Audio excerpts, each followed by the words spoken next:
Hello everyone, welcome back to Physics Academy. Now, today we are going to study about our new topic, apparent weight of a man in a lift. So, इसको start करने से पहले थोड़ी कुछ दो basics terms के बारे में जान लेते हैं.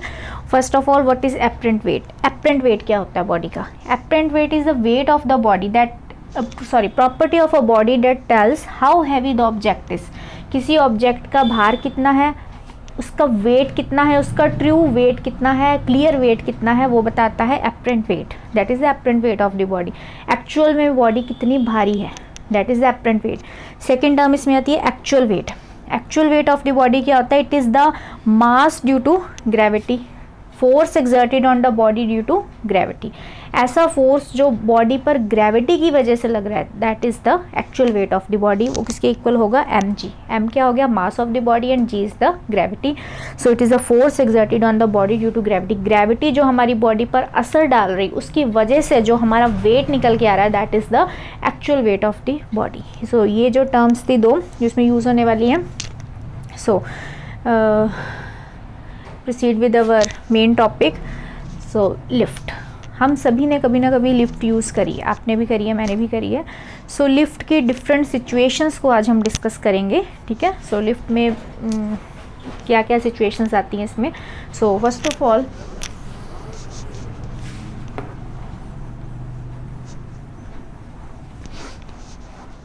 फर्स्ट केसेस लेते हैं इसके.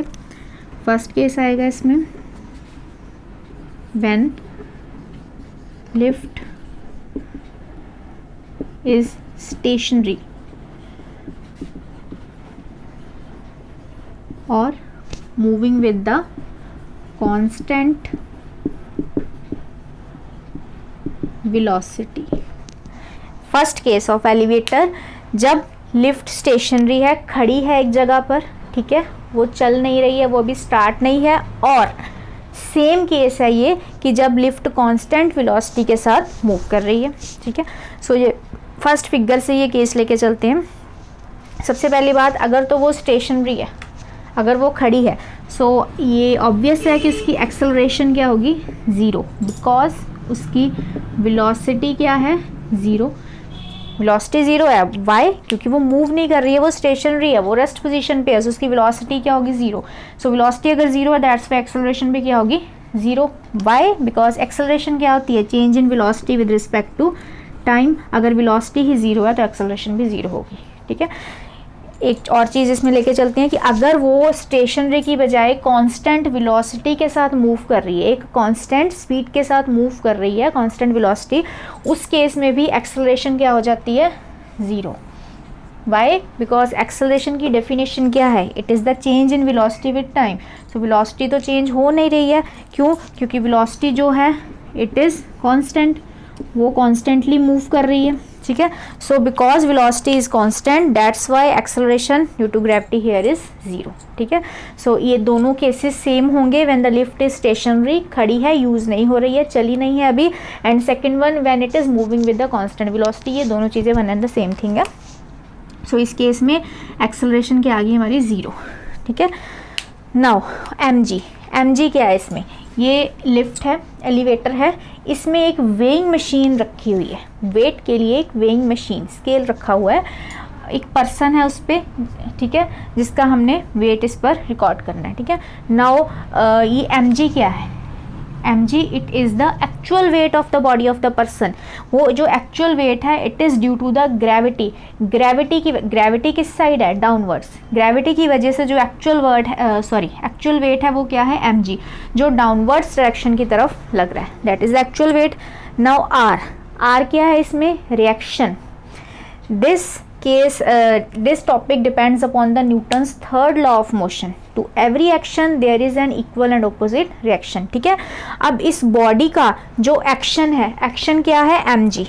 जो कौन लगा रही है इस बॉडी पर? ग्रेविटी. जो डाउनवर्ड्स डायरेक्शन की ओर लग रहा है, that is the action of the body on the weighing scale. और उस एक्शन के रिस्पॉन्स में ये जो वेइंग स्केल है, it gives its reaction in the upwards direction. ये ऊपर की तरफ अपना रिएक्शन दे रही है weighing scale due to the action of this body. इस बॉडी ने अपना एक्शन शो किया इस मशीन पर एंड इस मशीन ने इन रिस्पॉन्स अपना रिएक्शन शो किया है बॉडी पर in the upward direction. So this is the reaction R, that is the weighing machine showing to that body in response to its action, और उसका action क्या हो गया, weight mg। This is the reaction and this is the action, action reaction force, that is Newton's third law of motion. ठीक है, so इसमें अगर acceleration 0 हो गया according to Newton's second law of motion, according to Newton second law of motion, according to Newton's first law of motion, if acceleration is 0, ठीक है, अगर acceleration 0 है देन उस पर जो नेट फोर्स है, नेट फोर्स जो बॉडी पर लग रहा है दैट इज ऑल्सो 0। अगर एक्सेलरेशन 0 है तो उस पर इट मीन्स उस बॉडी पर कोई भी फोर्स नहीं लग रहा है। A body continues to move in a constant motion or continues to be in the state of rest unless an external force is applied on it। और अगर एक्सेलरेशन 0 है तो इट मीन्स दैट कोई external force उस पर work नहीं कर रहा है। So net external force is also equal to 0 in the case when the acceleration is 0। ठीक है, सो इस केस में क्या होगा, net force is equal to reaction, जो रिएक्शन फोर्स लगा है, plus mg, action plus reaction r plus mg, that is net force. ठीक है, नेट फोर्स की वैल्यू क्या है, 0 equal to r plus mg, it implies r equal to mg। So first case का result conclusion क्या हमारे पास आया कि जो रिएक्शन है that is equal to the actual weight of the body, that is action of the body mg। ठीक है, और we can say that reaction is equal to actual weight of the body, और reaction को हमने इसमें क्या बोला है, एपरेंट वेट। ये अगर एक्चुअल वेट है तो ये एपरेंट वेट है, और इसका कंक्लूजन क्या निकल के आता है कि जो एपरेंट वेट है that is equal to the actual weight of the body for the case when the lift is stationary or is moving with the constant velocity. This is the conclusion for the first case of the elevator. Now move on to the next case.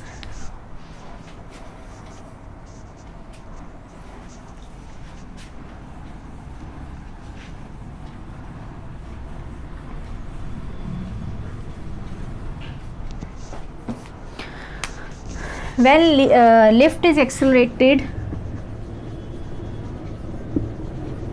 in upward direction,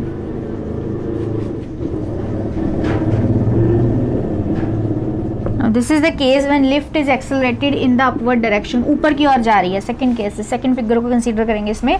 सो इसमें acceleration क्या है, इन the upward direction. In the first case acceleration is 0 because velocity is constant and it is in the state of rest। in the second case ये हम लेके चल रहे हैं कि अगर जो लिफ्ट है it is accelerated in the ऊपर की ओर जा रही है, ऊपर की डायरेक्शन। अब एक्सेलरेटेड वर्ड यूज़ किया है हमने, so it means it clearly shows that its velocity is not constant. उसकी जो वेलोसिटी है वो with respect to time continuously क्या हो रही है, चेंज हो रही है। अगर वेलोसिटी चेंज हो रही है दैट्स वाई वी कैन से ना दैट बॉडी इज़ एक्सेलरेटेड। ठीक है, सो अगर lift is accelerated in upward direction, so एक हम इस एरो के साथ शो करेंगे, वही सेम चीज़ें इसमें। R1 क्या हो गया इसमें, apparent wait, and mg is the actual weight of the body। mg is actual weight of the body and R1 is the apparent weight of the body। so because the lift or elevator is moving in the upward direction, क्योंकि वो ऊपर की ओर जा रही है, so इस case में क्या होगा कि जो R1 है, the apparent weight R1 must be greater than the actual weight of the body। R1 that is reaction apparent weight, it should be greater than the actual weight of the body. So इस case में क्या लेके चलेंगे हम, so net force on the body,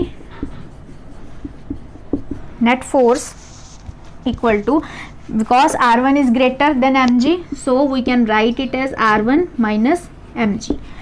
now इस body में acceleration है, this body is accelerated, so it means according to Newton's first law of motion, अगर एक्सेलरेशन 0 नहीं है, so it means that there must be some external force that is acting on the body. कोई external force है ना जो इसको ऊपर की तरफ एक्सेलरेट कर रहा है, there must be some external force that is working on this body. ठीक है, so now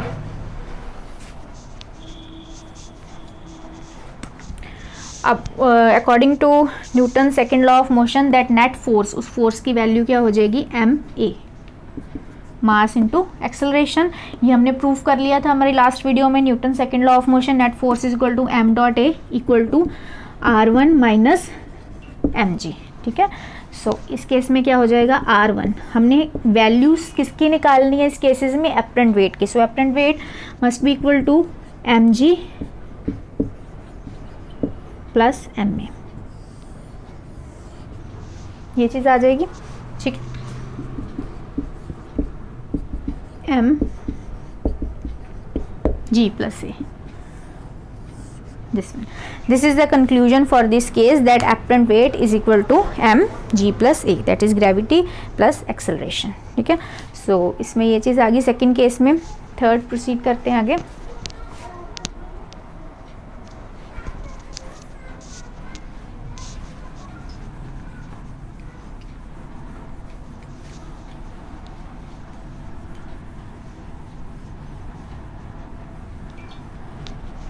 next third case आता है, when lift is accelerated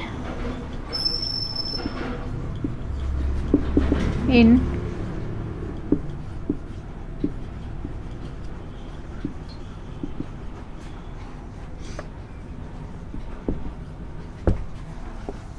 when lift is accelerated in the downward direction, this third case acceleration इसमें downward है, नीचे की ओर है। Now because lift is now accelerating, अब इसमें भी एक्सेलरेशन हो रही है, ठीक है। एक्सेलरेशन हो रही है तो इट मीन्स कि जो velocity है, it is not constant in this case, acceleration is in the downward direction, body is accelerated continuously, ठीक है। बट लिफ्ट नीचे की ओर जा रही है, इसकी वजह से इस केस में क्या होगा, जो apparent weight है R2 must be smaller than the actual weight mg। Second वाले केस में क्या था कि जो apparent weight था रिएक्शन फोर्स था, because body is moving in the upper direction, so reaction is larger than the actual wait. Now next case में क्या होगा, क्योंकि बॉडी नीचे की ओर आ रही है, ठीक है, mg एक्चुअल वेट का इफेक्ट ज़्यादा है इस चीज़ में, सो mg should be greater than the reaction force, ठीक है, that is R2 apparent weight से ज़्यादा होगा। सो वही सेम चीज़ लेके चलेंगे, net force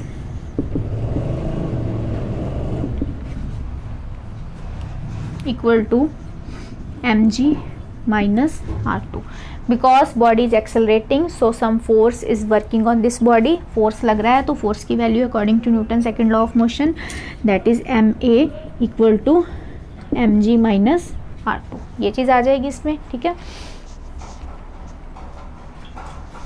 Now R2 is equal to mg minus ma और R2 equal to mg minus a. This is the conclusion for the case when the body is accelerated in the downward direction, ठीक है। Reaction force, apparent weight, it should be equal to mg minus a, ये चीज़ हो जाएगी इसमें, ठीक है। Next देखते हैं इसमें। अच्छा, एक और चीज़ में इसमें, अगर if the body is freely falling, अगर बॉडी फ्रीली फॉल कर रही है under the effect of gravity, due to gravity, ये तो है ना एक्सेलरेट कर रही है, लिफ्ट के साथ फॉल कर रही है नीचे की ओर, but if the body is freely falling under the effect of gravity or due to gravity, so उस केस में क्या हो जाएगा कि जो एक्सेलरेशन है ए किसके इक्वल हो जाएगा, जी के, when body is freely falling due to the effect of gravity, so उस केस में apparent weight R2 क्या हो जाएगा, 0। when A becomes equal to G, so apparent weight कितना हो जाएगा, 0। so ये कौन सा केस हो जाएगा, जब बॉडी क्या बन जाएगी, वेटलेस, बॉडी का वेट क्या हो जाएगा, apparent weight। एक्चुअल में वो वेटलेस नहीं हुई है, बट जो उसका apparent weight है, जो हमें शो हो रहा है, जो बता रहा है कि बॉडी का भार कितना है, that apparent weight becomes 0 when body is freely falling under the effect of the gravity, so उस केस में R2 कितना हो जाएगा, 0।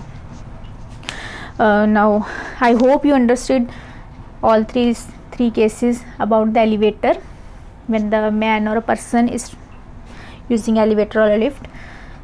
Hope if you have any query, you can comment me in the comment section.